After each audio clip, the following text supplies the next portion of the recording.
Good morning students, मैं S Gupta. और आपको पता है आपकी क्लाइमेटोलॉजी में आज न्यू टॉपिक शुरू हुआ है। उसका नाम है वाताग्र एवं चक्रवात। तो देखिए आज हम वाताग्र एवं चक्रवातों के बारे में जानेंगे कि ये क्या होते हैं और कैसे बनते हैं। तो देखिए, है ना, देखिए वाताग्र क्या होता है। वाताग्र होता है एक ढलुआ सीमा, है ना, एक ऐसी ढालू सीमा जिसके सहारे दो विपरीत स्वभाव वाली वायुदासियां आपस में मिलती हैं। जैसे क्या है, जैसे देखिए ये है, देखिए आपके सामने चित्र बन रहे हैं, है ना। तो दो विपरीत स्वभाव वाली वायुदासियां इसमें मिलती हैं, एक दूसरे से एकदम नहीं मिलती हैं, वो एक ढाल के सहारे मिलती हैं ना। ये ढाल ना तो पृथ्वी के समांतर होता है ना पृथ्वी के लंबवत होता है, बल्कि कुछ ढाल लिए होता है। तो इसी वजह से इसको वाताग्र कहते हैं, क्योंकि ये क्या होता है, ये कुछ ढलुआ ढाल वाला होता है। इसके सहारे दो विपरीत स्वभाव वाली वायुदासियां आपस में मिलती हैं, इसलिए इनको वाताग्र कहते हैं ना। देखिए वाताग्र ढाल की जो वाताग्र ढाल है वो ध्रुवों की तरफ बढ़ता जाता है ना, और भूमध्य रेखा की तरफ कम होता जाता है ना। क्योंकि आपको पता है भूमध्य रेखा से जो हवाएं उठती हैं वो गर्म होती हैं, और ध्रुवों की तरफ से जो हवाएं आती हैं वो ठंडी होती हैं।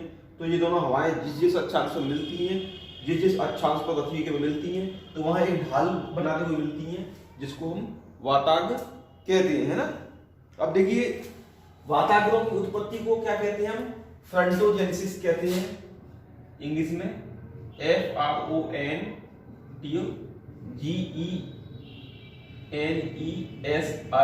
फ्रंटोजेनेसिस मतलब होता है वाताग्र की उत्पत्ति, और जब इसका विनाश होता है तब हम कहते हैं फ्रंटोलिसिस। FRONTOLYSIS। फ्रंटोलिसिस माने होता है वाताग्र क्षय या वाताग्र का नष्ट होना, है ना। तो देखिए इसी को हम वाताग्र कहते हैं। देखिए मुख्यतः जो वाताग्र है ना, वो उसके निर्माण के लिए कुछ विशेषताएं हैं, कुछ ऐसी चीजें हैं जो उसके निर्माण के लिए बहुत ही आवश्यक। जैसे क्या है कि दो विपरीत स्वभाव वाली वायुदासियां होनी चाहिए, है ना। एक अगर गर्म है तो दूसरी ठंडी होनी चाहिए, है ना। तो दोनों जब विपरीत स्वभाव वाली जब वायुदासियां होंगी तभी वाताग्र का निर्माण हो पाएगा। देखिए जैसे क्या है, 30 से 40 डिग्री अक्षांशों के बीच में आपको मालूम है पछुआ पवन वाला जो पेटी है, उपध्रुवीय वाली पेटी है, तो वहां पर क्या होता है कि ठंडी पवनें आकर के उतरती हैं, है ना, और गर्म हवा जैसे उष्णकटिबंधीय वाली हवा मिलती है। तो वहां पर क्या है, ढलुआ सीमा वाले वाताग्र का, आदर्श वाताग्र का निर्माण होता है ना। परंतु देखिए भूमध्य रेखा के पास भी वाताग्र बनते में तो नहीं शक्ति नहीं हो पाते, क्योंकि भूमध्य रेखा के पास जो ज्यादा हवाओं का जो तापमान होता है वो समान होता है। क्योंकि आपको पता है भूमध्य रेखा पर जो है व्यापारिक पवनें मिलती है, उत्तर पूर्वी व्यापारिक पवनें मिलती हैं और दक्षिणी पूर्वी व्यापारिक पवनें दक्षिणी गोलार्ध से आकर के मिलती हैं। परंतु उनका तापमान समान होने के कारण जो है वाताग्रों का निर्माण नहीं हो पाता है। तो वाताग्रों के लिए देखो कुछ और आवश्यक स्थितियां हैं। तो पहली तो क्या हो गई, विपरीत स्वभाव वाली दो वायुदासियां होनी चाहिए। इसके बाद क्या है, दोनों हवाएं की दिशा विपरीत होनी चाहिए एक दूसरे के, है ना। यानी एक इधर से चलनी चाहिए तो एक उधर से चलनी चाहिए, दोनों तो विपरीत चलनी चाहिए, दोनों तभी इनमें वाताग्रों का निर्माण हो, तभी इनमें लहर उत्पन्न होगी और चक्रवात का निर्माण हो पाएगा। तो देखिए एक्चुअली क्या है कि चक्रवात से पहले की निर्माण की अवस्था है वो वाताग्र है ना। तो ये तभी संभव होती है जब दोनों विपरीत स्वभाव वाली वायुदासियां हो, एक दूसरे के विपरीत जो दिशा में गमन कर रही हो, है ना। और इसके अलावा क्या है, घूर्णन प्रभाव होना चाहिए हवा का, दोनों हवा का घूर्णन प्रभाव हो तभी इनमें चक्कर उत्पन्न हो पाएगा, तभी चक्रवात की उत्पत्ति हो पाएगी। क्योंकि चक्रवात का अर्थ क्या होता है, चक्करदार हवाएं, है ना, सर्कुलर मोशन विंड्स, यानी कि चक्करदार हवाएं होती है ना। इसके अलावा देखिए चक्रवातों के कुछ वर्गीकरण है ना। 4 प्रकार के चक्रवात होते हैं, वो सॉरी वाताग्र होते हैं 4 प्रकार के। तो देखिए पहला क्या है आपका, पहला है आपका उष्ण वाताग्र, जिसको हम क्या कहते हैं, उष्ण वाताग्र, 4 प्रकार के हैं। दूसरा है आपका शीत वाताग्र, और तीसरा है आपका समुद्रित वाताग्र, और चौथा है आपका स्थायी वाताग्र। देखिए समझ लीजिए इनको क्या क्या होता है स्थायी वाताग्र। देखिए जब उष्ण वाताग्र उसे कहते हैं जहां पर उष्ण हवा यानी गर्म हवाएं वो आक्रामक होती है और ठंडी वायु के ऊपर तेजी से चढ़ जाती है। देखिए यहाँ पर गर्म हवा ऊपर चढ़ रही है, ठंडी वायु को ऊपर तेजी से चढ़ रही है, तो यहाँ पर आक्रामक होती है। तो इसको कहते हैं उष्ण वाताक, क्योंकि यहाँ पे उष्ण वायु जो है, गर्म वायु जो है वो आक्रामक होती है और ठंडी वायु के ऊपर तेजी से चढ़ती है। देखिए धरातल है, धरातल पर देखिए ढाल बनाते हुए ये इस पर कुछ चढ़ रही है, ठंडी हवा के ऊपर चढ़ रही है ना, तो उसको कहते हैं उष्ण वाताक। इसके बाद होता है शीत वाताक। शीत वाताक में क्या होता है कि ठंडी हवा जो है आक्रामक होती है ना, ये ठंडी हवा जो है वो आक्रामक होती है और गर्म हवा को जो है तेजी से ऊपर उठाने लगती है, तो इसी को कहते हैं शीत वाताक। देखिए उष्ण वाताक में जो वातावरण का ढाल होता है वो 1:100 से लेकर के 1:400 के बीच में होता है। 1:100 से 1:400 के बीच में होता है। और इसका जो ढाल होता है शीत वाताक का वो 1:25 से और 1:100 के बीच में होता है ना। इसके बाद देखिए शीत वाताग्र है ना, और उष्ण वाताग्र है। देखिए ये कब बनते हैं, मतलब है ना, जब शीत वाताग्र तीव्र गति से चलेगा, जो उष्ण वायु थी उसका संपर्क धरातल से खत्म कर देता है। जब शीत वाताग्र इतना या शीत हवा इतनी आक्रामक हो जाती है कि उष्ण हवा को नीचे संपर्क खराब मतलब हटा देती है, खत्म कर देती है धरातल से, गर्म हवा का संपर्क हटा देती है, तो इससे क्या होता है दोनों मिल जाती है। तो इस मिलने वाली अवस्था को क्या कहते हैं, संरोधित वाताग्र कहते हैं ना।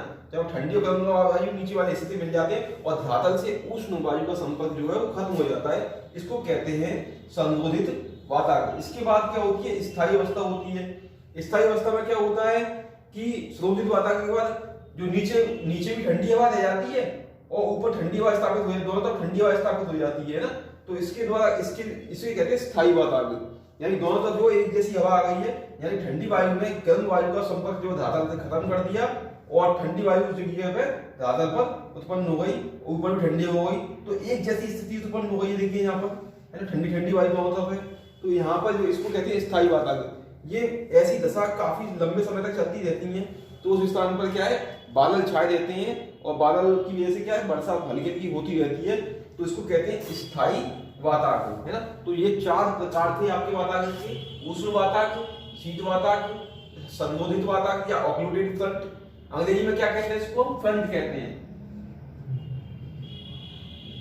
फ्रंट। और इसको क्या कहते हैं, चक्रवात को साइक्लोन, है ना, साइक्लोन कहते हैं इसको हम। तो देखिए ये था हमारा फ्रंट यानी कि वाताग्र थे, ये 4 प्रकार थे। अब हम पढ़ेंगे देखिए चक्रवात के बारे में। तो देखिए चक्रवात का क्या अर्थ है। चक्रवात का अर्थ होता है, पहले इसको समझने से पहले हम इन वाताग्रों को और समझ लेते हैं। देखिए 4 प्रकार के मैंने आपको वाताग्र बताए यहाँ पर, है ना। अब देखिए कि कुछ वाताग्रों के प्रदेश है, यानी कहाँ पर ये वाताग्र बनते हैं। तो इसके मुख्यतः 3 क्षेत्र हैं जहां पर वाताग्र बनते हैं, ठीक है। तो 3 क्षेत्र कौन कौन से देखिए इसकी, जहां पर ये वाताग्र बनते हैं, है ना। एक तो क्या है आपका ध्रुवीय वाताग्र प्रदेश है। पहला क्या है, ध्रुवीय वाताग्र प्रदेश, है ना। तो यहाँ पे क्या होता है, देखिए ध्रुवीय वाताग्र प्रदेश में तो ध्रुवीय हवा मिलती है और जैसे उष्णकटिबंधीय हवा जाती है, वहां पर दोनों का मिलन होता है ना। आपको पता है, मैं आपको बताया 30 से 40 डिग्री अक्षांशों में, तो वहां पर क्या है, इस वाताग्र का निर्माण होता है वहां पर, है ना। तो भी वाताग्रों का निर्माण होता है। इसके बाद होता है आर्कटिक वाताग्र होते प्रदेश होते हैं, आर्कटिक वाताग्र प्रदेश, है ना। ये क्या होते हैं, देखिए आर्कटिक समुद्र यानी आर्कटिक महाद्वीपीय और आर्कटिक जो सागरीय वायुओं के मिलने से बनते हैं। परंतु क्या होता है, आर्कटिक जो महासागरीय और महाद्वीपीय जो वायु राशियां होती हैं उनके तापमान में कोई ज्यादा अंतर नहीं होता है, क्योंकि दोनों ठंडी होती है बहुत ज्यादा। इसी वजह से ये जो वातावरण निर्माण होते हैं ना, ये ज्यादा अधिक स्थायी नहीं होते और इनका विस्तार भी ज्यादा कुछ नहीं पाया जाता। ये मुख्यतः कहाँ बनते हैं, यूरेशिया के उत्तरी भागों में या कनाडा के उत्तरी भागों में, वहां पर ये बनते इस प्रकार के आर्कटिक प्रदेश वाले वातावरण। इसके बाद भूमध्य रेखीय वाले वातावरण प्रदेश है। तो भूमध्य रेखा पर भी जो वातावरण बनते हैं उनको भूमध्य रेखीय वातावरण प्रदेश निर्माण कहते हैं इनका, है ना। तो ये हो गए तो भूमध्य रेखीय क्षेत्र हुए एक, तो दूसरे आर्कटिक वातावरण क्षेत्र हुए और तीसरे हुए ध्रुवीय वातावरण क्षेत्र। इसके बाद हम देखते हैं आपका चक्रवात। तो देखिए चक्रवात क्या होता है, चक्रवात का अर्थ होता है चक्करदार हवाएं।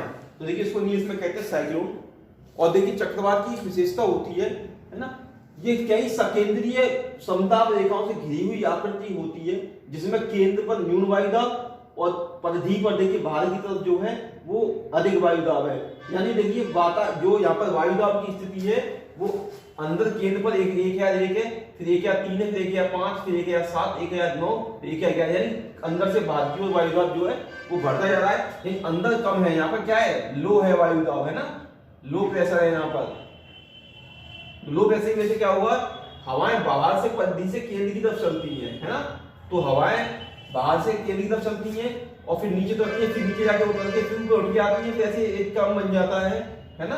तो हवाएं परिधि से बाहर से केंद्र की तरफ चल रही है, देखिए इसमें, तो इसको कहते हैं हम चक्रवात। देखिए इसमें क्या है, ऊपरी भाग होता है वो शीत मतलब वृत्तांश होता है, और दक्षिण में इसके उष्ण वृत्तांश होता है ना।